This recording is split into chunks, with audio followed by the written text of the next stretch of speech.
Alguns os chamam de voluntários e libertadores, outros de mercenários pagos. Estamos falando dos colombianos na frente ucraniana, que ultimamente estão fugindo de lá devido às terríveis condições que têm que enfrentar. No relatório de hoje, veremos algo que recrutadores, em sua maioria, nem conhecem por não terem atuado na linha de frente. E isso, por outro lado, é tudo o que me versou o que você precisa saber sobre o tratamento que recebem aqueles que vêm lutar pela independência e liberdade da Ucrânia. Por um lado, estão, portanto, as belas histórias e as promessas coloridas dos recrutadores.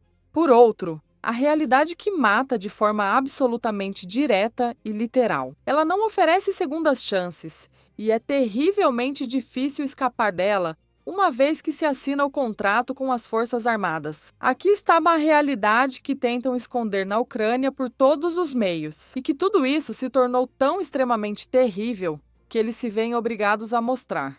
Mas sim, aos poucos, até mesmo na mídia ocidental. Sou Lúcia Vaia, analista geopolítica e correspondente da RERENDOM-BAS. E hoje vou te contar com todos os detalhes e depoimentos deles mesmos. Como são realmente as condições daqueles colombianos que no final decidem vir lutar na Ucrânia?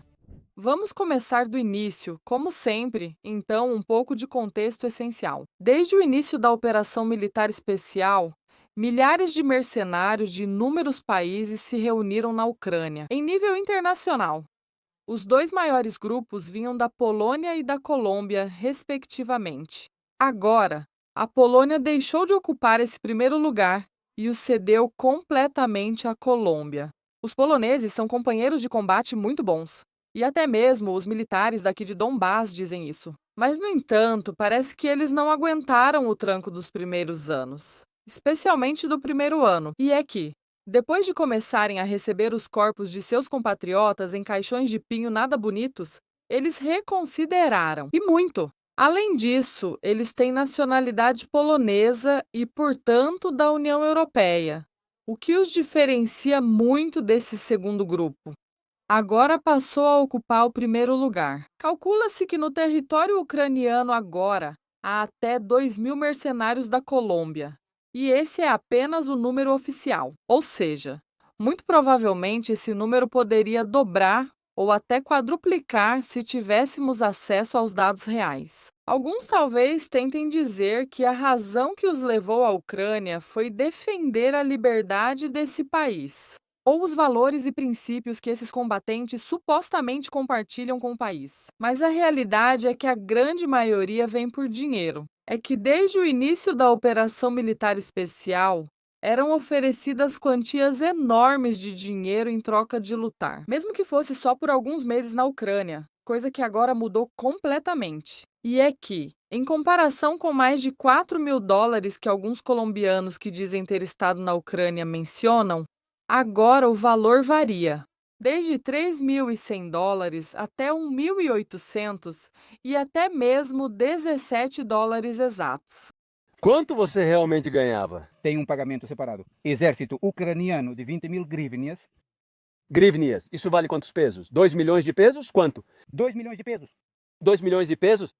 Esse era o salário do exército ucraniano. Do exército ucraniano? Sim. Esse era o salário como salário base. 20 mil que você me disse. 20.000 grimas.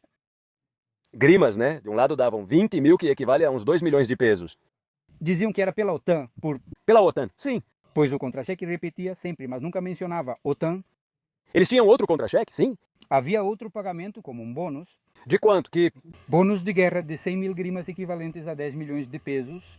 10 milhões, ou seja, por um lado, 20 mil mais 100 mil seriam 12 milhões, vamos somar assim 12 milhões, mais alguma coisa? Outro bônus extra? A partir de 18 de maio, passou a vigorar um novo contrato que, supostamente, vocês o obrigavam a ficar 6 meses. 6 meses, quem dera, mas... Depois explico o motivo. Recebia 70.000 grimas por 30.000 e ainda mais. 70 mil, ou seja, como outros 7 milhões, 12 mais 7, 19 milhões, para um total aproximado de 19 milhões de pesos mensais. O que era necessário para ganhar o bônus extra de 70 mil. 30 trincheirazos, os 19 milhões de pesos que cita o colombiano em questão. Reforçando além disso, que não é só a Ucrânia que paga, mas diretamente a Aliança Atlântica Norte. que supostamente não participa desse conflito, muito menos de forma tão extremamente direta. Equivalem a cerca de 4.290 dólares. Agora, anos depois do início da operação militar especial, fala-se em cerca de 3.100 dólares como recompensa militar mensal por lutar do lado ucraniano. No entanto, a realidade é bem diferente e, na melhor das hipóteses, segundo os próprios combatentes colombianos relatam, pagam cerca de 1.800 dólares e, em alguns casos, 17 dólares. Soldados rasos. E é aqui que passamos diretamente para a parte dos depoimentos, que eu garanto para vocês falam por si só. Assim, vários colombianos conversaram com meios de comunicação colombianos, espanhóis e até europeus para contar sua experiência absolutamente terrível. Um deles, em particular, diz que quando voltar não vou ficar calado para que as pessoas não caiam na mesma armadilha. Eu tenho que sair daqui. Aqui é um moedor de carne. Muitas pessoas deixam filhos para trás. Eu só quero ir para casa. Na verdade, ela aconselha o mesmo para seus compatriotas, porque, segundo ela, as condições eram absolutamente desumanas. Os comandantes ucranianos nos deixaram apenas com ave tomate Kalashnikova, 47 com uma pequena quantidade de munição, sem água nem comida. Eles nos deram walkie-talkies e tiraram fotos, mas antes de nos deixarem ir para essa área, tiraram absolutamente tudo de nós. Antidrones e tecnologias nunca chegam ao ponto zero, denuncia esse mesmo combatente. Aqueles que fazem o trabalho de reivindicar, recrutar os mercenários que depois realmente têm que ir até esse ponto. Ou linha zero, que é a linha de contato que diríamos ser a primeira linha de combate. E a grande maioria acaba perdendo a vida ali. Eles nunca chegam à linha zero, mas são pagos para trazer pessoas enganadas. E como essas pessoas são assassinadas, absolutamente ninguém quer ou pode realmente dizer a verdade. Esse, na verdade, é um dos pontos principais que vamos ver em muito mais detalhes a seguir. Em termos de, por um lado, diferenças que as Forças Armadas da Federação Russa têm ao recrutar voluntários que queiram se juntar à causa russa em comparação com as Forças Armadas da Ucrânia, quando tentam fazer o mesmo. As condições são absolutamente diferentes, eu diria até mesmo opostas. No caso da Federação Russa, aquelas que estamos mencionando aqui, na forma dos testemunhos dos próprios colombianos. Este, em particular, fala sobre o fato de que prometeram a ele cerca de 3.100 dólares e acabaram pagando 65 mil pesos, nada mais, nada menos. São exatamente 17 dólares. Outro colombiano chamado Erling Esteban Austin Quadrado denunciou ao meio de comunicação Semana as condições absolutamente deploráveis, as quais ele não enfrentou sozinho, mas junto com outros 39 colombianos. Um grupo de 40 colombianos quis rescindir seu contrato com as Forças Armadas da Ucrânia, basicamente porque não era o que eles esperavam. Eles achavam que era justo, porque supostamente já tinham cumprido o que foi acordado e já tinham contribuído o suficiente para a causa ucraniana. Colocaram eles em um ônibus, disseram que os levariam até a fronteira com a Polônia, mas acabaram colocando eles no que chamam de porão, que é tipo um buraco subterrâneo, realmente uma espécie de porão ou esconderijo, ou melhor dizendo, uma caverna, se preferir, onde eles ficam presos. Aqueles que cometeram, aqueles militares, e às vezes nas Forças Armadas da Ucrânia. Também civis que cometeram algum tipo de infração ou aos quais querem ensinar alguma coisa assim como o comportamento adequado. Achávamos que estavam nos levando para uma fronteira, mas no final ficamos presos. Agora não sabemos onde estamos, nem o que vai acontecer conosco. Este é um caso muito parecido com o de outros 20 colombianos, mais ou menos desde um ônibus. Eles estavam relatando sua situação absolutamente crítica e pedindo ajuda a Gustavo Petro. Nos tiraram do apartamento onde estávamos detidos, de uma prisão militar, trancados. Ficamos lá por 2 dias. Disseram que iam nos tirar daqui onde estávamos para a Polônia, que já estávamos indo para casa. Mas como não dá para confiar nos ucranianos, então nos tiraram, levaram umas 20 pessoas para que tudo ficasse registrado. Aqui vamos todos. E não sabemos para onde estão nos levando de novo, eles dizem pra gente. Ou seja, na palavra ucraniana, não, aqui não vale, porque eles são muito mentirosos, Deixa este registro, por favor, aqueles que puderem ajudar o senhor presidente na Colômbia para que nos ajude com o Itamaraty ou que ele mesmo se pronuncie, para que eles se responsabilizem por nós, por nossas vidas, porque nós já não queremos mais trabalhar. Obrigado. De todas essas pessoas, muitas ficaram na linha de frente. Deus é muito grande e acima de Deus não há nada. Por favor, quero que divulguem este vídeo porque não se pode confiar na palavra ucraniana. Eles são muito mentirosos, não nos pagam os salários que eles dizem. Tudo está registrado, mas não sabemos para onde nos levam. Outro combatente colombiano, Carlos Morales, que desta vez conseguiu voltar para Comará, Colômbia, falou com o meio europeu Mirror of the Day e disse praticamente o mesmo para eles. As condições eram terríveis. Corpos tanto dos próprios ucranianos quanto de mercenários, em sua maioria colombianos, por toda parte, que simplesmente não recolhem para não acabar pagando nenhum tipo de recompensa às famílias deles. Isso sim, em vez dos $3.100 prometidos, ele acabou recebendo 1.800.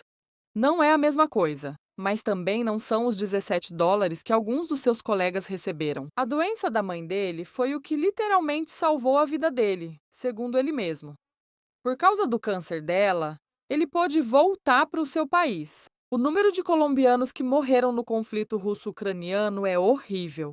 De acordo com as informações que recebi de várias organizações, mais de 1.000 pessoas morreram durante os 3 anos de conflito. Quem diz isso é o militar colombiano e ativista dos direitos humanos, Dante Incapié. Nesse mesmo sentido, se expressavam e continuam se expressando, na verdade, os combatentes colombianos diretamente do território da Ucrânia. Eles os abandonaram numa guerra contra um gigante. Você não imagina o que vê aqui. Comando? Rapaz, quem quer que seja, não venha pra cá por necessidade nem porque gosta, entendeu? Aqui você vai encontrar a morte. Aqui dava para trabalhar um tempo, segurar uma trincheira e ganhar 3 ou 4 salários. Agora não dá mais. A artilharia que a Rússia tem neste momento é poderosa demais. Se aqui tem um canhão, lá tem 10. Se aqui tem um drone, lá tem centenas. Então, pessoal, entendam, isso é uma guerra injusta e é uma guerra desigual. O fato é que não permitam que seus filhos, familiares, irmãos e compatriotas venham morrer aqui. Esses vídeos do TikTok são mentira, muitos pagos só para atrair pessoas. Fiquem atentos. Aqui os corpos ficam largados nas trincheiras e raramente são recuperados. A maioria fica destroçada. Sem corpo, a pessoa é considerada desaparecida em combate. Não há certidão de óbito, portanto não há seguro, não há nada. Não há nada. E aqui nos últimos dias perdemos mais de 10 compatriotas. Mais de 10 compatriotas. Para quem pergunta como se ganham as 190 mil crinas, é assim que se ganha. Assim. Venham porque gostam, não por dinheiro. Se o foco for o dinheiro, né, está errado. Veja, aqui temos outro paciente. Ele tem um ferimento na perna. Aqui está o nosso famoso e conhecido Khaled. Um homem-bomba caiu sobre ele, machucando sua mão. Ele também foi ferido no rosto, perto do olho. Que Deus permita que nada de ruim aconteça com ele. Meu amigo também está ferido, mas está bem. E eu aqui com um ferimento leve também. Eu sei o trabalho. Não venham apenas, como dizia Drago, por dinheiro. Os depoimentos acho que falam por si só. E a lista dos mercenários colombianos eliminados em território ucraniano certamente se torna praticamente infinita. Assim, o grupo do Telegram Track Emerg publica de tempos em tempos dezenas de nomes desses mercenários. Inclusive, a partir das imagens de controle publicadas pela Federação da Rússia, recebemos vídeos como este, onde vemos as Forças Armadas da Federação da Rússia atacando e posteriormente eliminando 4 mercenários colombianos na região de Zaporozhye. Trata-se especificamente da localidade de Stepnogorsk, e esses não são os únicos eliminados. Assim, a seguir, vocês também vão ver o testemunho do pai de um mercenário colombiano reclamando que seu filho foi eliminado junto com outros 3 soldados colombianos. Vejam como neste vídeo, de fato, e um brasileiro por soldados russos na região de Sumi, e o comando da brigada número 47 a qual ele servia. Nem sequer informou a família sobre isso. E, claro, se recusou a pagar a compensação correspondente. Agora, esse pai acusa a Ucrânia de atrair os ex-fuzileiros navais colombianos dos cartéis de drogas para a guerra mais cruel, por meio de enganos. E hoje eu tenho que chorá-lo porque anteontem à noite mataram ele, no bombardeio onde caíram 4 colombianos. E onde nem mesmo o batalhão 47 da Ucrânia foi capaz de me comunicar sobre a morte do meu filho. A Ucrânia é um país de mentiras, um país onde estão levando tudo com falsidades, oferecendo 18 milhões, que nunca terão acesso nem poderão aproveitar, a todos os garotos.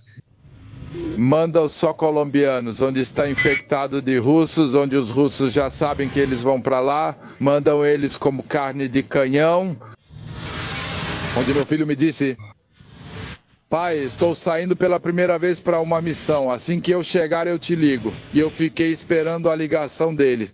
Vale destacar que a grande maioria dos materiais que vocês viram até agora pertencem ao outono deste mesmo ano. Também há imagens do verão, como o depoimento deste pai colombiano, assim como o deslocamento de uma unidade de cerca de 30 colombianos perto da linha de frente, em particular em Junakovka, na região de Sumi. As imagens são de julho deste mesmo ano. Tudo começava de forma gloriosa. Os colombianos chegavam à linha de frente, gritavam o eslavo ucraniano correspondente, mas depois eram basicamente enviados para o matadouro. Não para os homens fortes, não para os homens fortes. Os fracos fracassam, os fracos fracassam. Os fracos fracassam.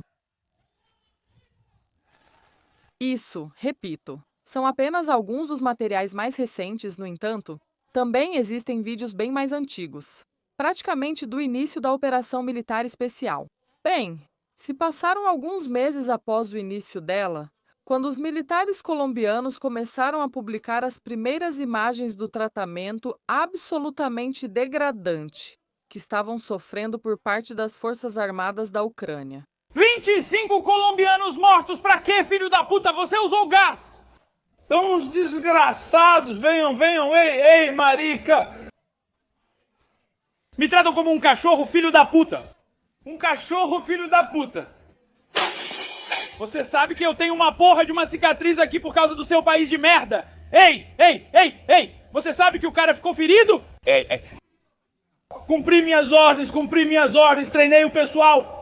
Por causa desse filho da puta, não treinei 3 pessoas, ele me trata como animal por causa de 3 homens. Por 3, o que vocês estão olhando? Como o Diretório Principal de Inteligência do Ministério da Defesa da Ucrânia. As entidades ucranianas que viemos ajudar. Como tratam os colombianos? Acabaram de entrar homens encapuzados. Bateram nos nossos companheiros, espalhem este vídeo. Os ucranianos são piores do que os russos.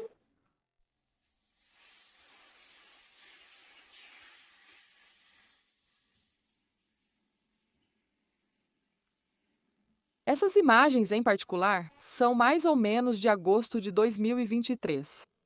Agora a situação ficou ainda mais difícil. Pagam infinitamente menos e tratam infinitamente pior. Como no caso, por exemplo, desse grupo de 30 colombianos que acabamos de ver há poucos instantes. A unidade deles foi enviada pela Ucrânia por uma ordem ucraniana, exatamente no local de onde o próprio exército ucraniano já havia retirado suas posições anteriormente. O que acontece é que eles não informaram isso aos estrangeiros. Sim, basicamente eles foram deixados à própria sorte. Este, na verdade, é um dos pontos-chave, assim como uma das principais diferenças entre o que existe agora e o que existia naquela época. E é que, se no início da Operação Militar Especial, a Ucrânia também, porque lhe convinha, principalmente em termos midiáticos, protegia bastante os estrangeiros, inclusive aqueles que vinham da Colômbia. Agora, para isso, já não há nem vontade nem meios. Ou seja, as informações que recebíamos antes, diretamente do campo de batalha, indicavam que os mercenários mal chegavam perto da linha de contato, não estavam na linha de frente, ficavam mais na retaguarda, recebiam praticamente por nada, vinham, recebiam e voltavam para seus respectivos países. Mas, à medida que isso foi ficando mais escasso, como agora, a situação já é absolutamente crítica em termos de falta de recursos humanos. As próprias pessoas dentro do exército ucraniano foram mudando. E de que maneira? Agora simplesmente não há homens. E a Federação Russa, no entanto, continua pressionando cada vez mais por toda a linha de contato. De modo que agora, os mercenários são dos primeiros que a Ucrânia envia para a linha de frente. E por uma questão muito particular, eu mencionei isso, na verdade, no seu depoimento, um dos mercenários colombianos maltratados pela Ucrânia. Se ninguém volta da linha de frente, ninguém tem absolutamente nada para denunciar. Vamos analisar esse ponto agora com mais detalhes. Mas antes, vamos analisar ponto por ponto as principais diferenças entre o que havia antes e o que existe agora. A principal diferença, sem dúvida alguma, está na relevância. A recompensa monetária, que agora é significativamente menor, se é que chega a ser paga. Depois há o próprio perigo. Ou seja, esses soldados que antes estavam bem atrás da linha de contato, agora precisam se posicionar exatamente nessa linha. Correndo todo o perigo do mundo, eles estão enfrentando diretamente a possibilidade extremamente alta de não voltar. A isso, é preciso acrescentar ainda a diferença absoluta.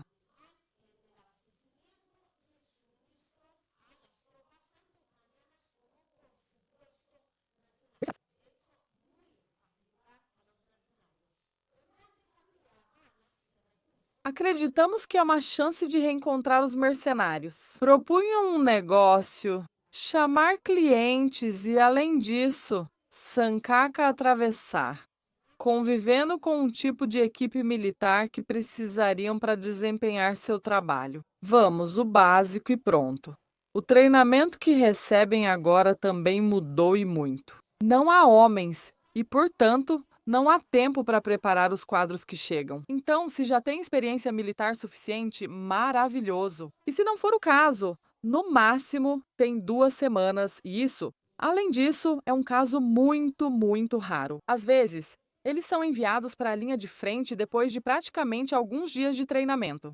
Em resumo, as condições pioraram e o tratamento ficou ainda mais humilhante, se é que isso é possível. E agora? Os mercenários são usados principalmente para tapar buracos na linha de frente, enfrentando, portanto, a morte quase certa. A grande maioria simplesmente não volta, mas isso é muito melhor para as Forças Armadas da Ucrânia. Aqui, entre a Ucrânia e a Rússia, há uma diferença abismal. Por um lado, há a diferença nos pagamentos, e é que a Federação Russa realmente paga seus soldados, tanto os próprios quanto os estrangeiros. Enquanto a Ucrânia, na maioria das vezes, simplesmente não faz isso, apesar de prometer muito mais. Atualmente, entre 3.800 e 3.100 conforme a fonte, enquanto a Federação Russa oferece isso aos soldados, inclusive estrangeiros. Por outro lado, cerca de 500 a 2.600 dólares mais ou menos, podendo chegar até uns 3.000 dólares somando todas as recompensas adicionais. Isso sim, a principal diferença não está tanto na quantia que se paga, mas na maneira como isso é feito. Na Federação da Rússia, na maioria dos casos, busca-se agora assinar o contrato diretamente com o Ministério da Defesa. Na Ucrânia, geralmente é assinado com unidades isoladas. Ou seja, enquanto no caso russo, o comandante de cada unidade realmente é responsável, em última instância, por todos e cada um de seus homens. E ele terá que responder ao contratante, que é o próprio Ministério da Defesa russo, com toda a segurança e todas as garantias que isso implica. Na Ucrânia, o comandante é o mais interessado em não pagar ao soldado alguns salários e depois simplesmente perdê-lo, de qualquer forma, na linha de frente. Coisa que de fato acontece na grande maioria dos casos com os próprios mercenários. Porque quando o contrato é assinado com a unidade, quem contrata é, na verdade, o próprio comandante. E o Estado ucraniano raramente vai confrontá-lo para investigar não sei o quê, de não sei que salários não pagos, de não sei que mercenários colombianos. Simplesmente não acontece nada. E a isso é preciso acrescentar, claro, outro fato absolutamente fundamental, que se trata de combatentes colombianos, ou seja, que vêm da Colômbia. Parece simples, mas não é. E é que, levando em conta que se trata de um país que está extremamente longe da Ucrânia. Em primeiro lugar, em segundo, um país que não tem muitas relações com a própria Ucrânia. Ou seja, dificilmente alguém viria perguntar. E mesmo que viesse perguntar, não acredito que seria diretamente o país colombiano em si. Ou seja, o Estado colombiano, de forma oficial. E mesmo que fizesse, a Ucrânia, exatamente o quê? Porque lembremos, estamos falando da Ucrânia, do xodó da OTAN, neste exato momento. E sim, a situação ficou tão terrível que até alguns meios de comunicação ocidentais começaram a falar efetivamente sobre essa realidade absolutamente deplorável. Centenas de mercenários colombianos sofrem ao decidir ir para o território da Ucrânia. Mas, na verdade, na grande maioria dos casos, especialmente pouco depois do início da Operação Militar Especial, tudo isso simplesmente era encoberto. Há centenas de corpos que ninguém reclama. E se forem reclamados, simplesmente jamais vão saber a verdade sobre como partiram nem em que circunstâncias.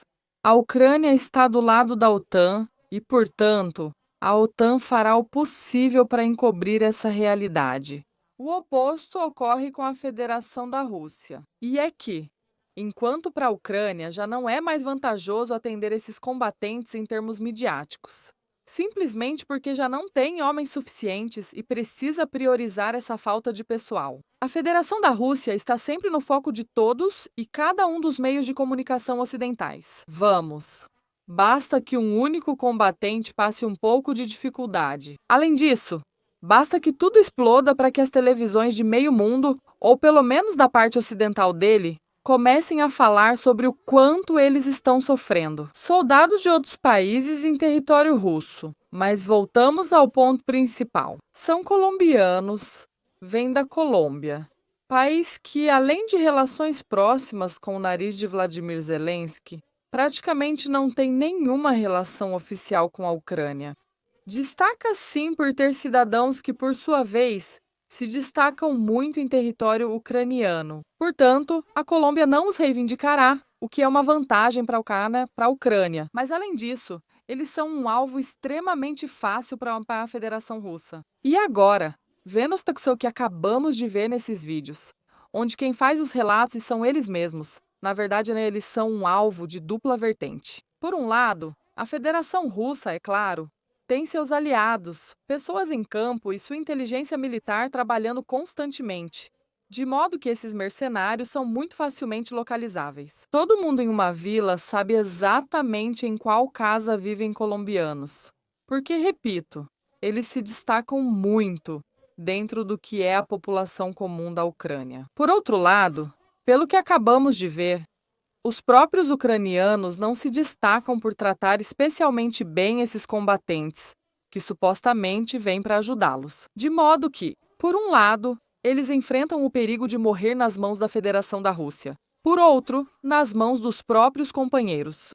Por fim, eles são colombianos, um país que, principalmente ultimamente, não tem relações muito boas. Por fim, eles são colombianos, um país que, principalmente ultimamente, não tem boas relações com a OTAN. E que tanto a própria OTAN, quanto, consequentemente, a Ucrânia, que é algo como a filhinha da primeira, podem tratar sem qualquer consideração. Ou seja, são tratados basicamente como cidadãos de terceira classe, mesmo que não fossem colombianos e pertencessem até mesmo ao primeiro mundo, como, por exemplo, Estados Unidos ou Reino Unido. Na verdade, eles estariam tão em perigo de ter o mesmo destino que o primeiro grupo? E é que agora a falta de recursos humanos que a Ucrânia enfrenta é tão grande que até estão surgindo relatos denunciando o desaparecimento, em condições absolutamente incompreensíveis, de cidadãos norte-americanos e até mesmo britânicos, que supostamente não só pertencem a países do mais alto nível,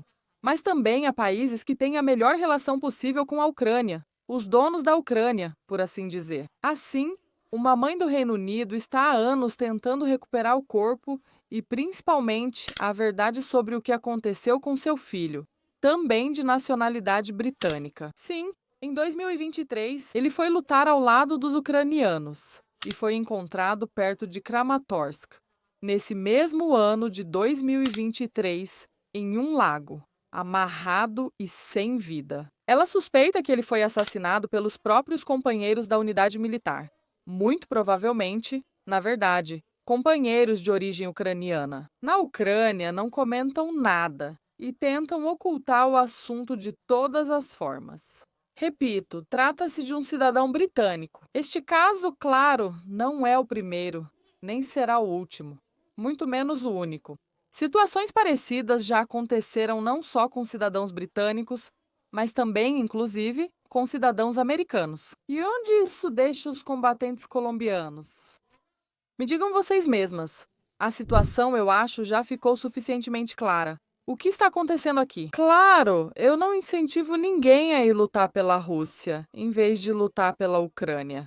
Absolutamente todos na guerra estão errados. E o que eu incentivo, na verdade, é justamente o contrário. Antes de ir ao local, seja para assinar um contrato, principalmente, como no caso ucraniano, sem tradutor nem condições que realmente possam ser, mesmo que minimamente asseguradas antes de ouvir os recrutadores pelo TikTok, que obviamente nunca vão dizer a verdade sobre a situação absolutamente deplorável que neste momento os combatentes colombianos realmente enfrentam na Ucrânia. É muito melhor se informar devidamente, pensar 2 vezes e quase acabar ficando em casa. Porque, repito e destaco de forma muito especial, os colombianos na Ucrânia são um alvo muito fácil, além de terem 2 lados de risco. Por um lado, um alvo absolutamente óbvio e muito notável, muito facilmente localizável, para a Federação da Rússia.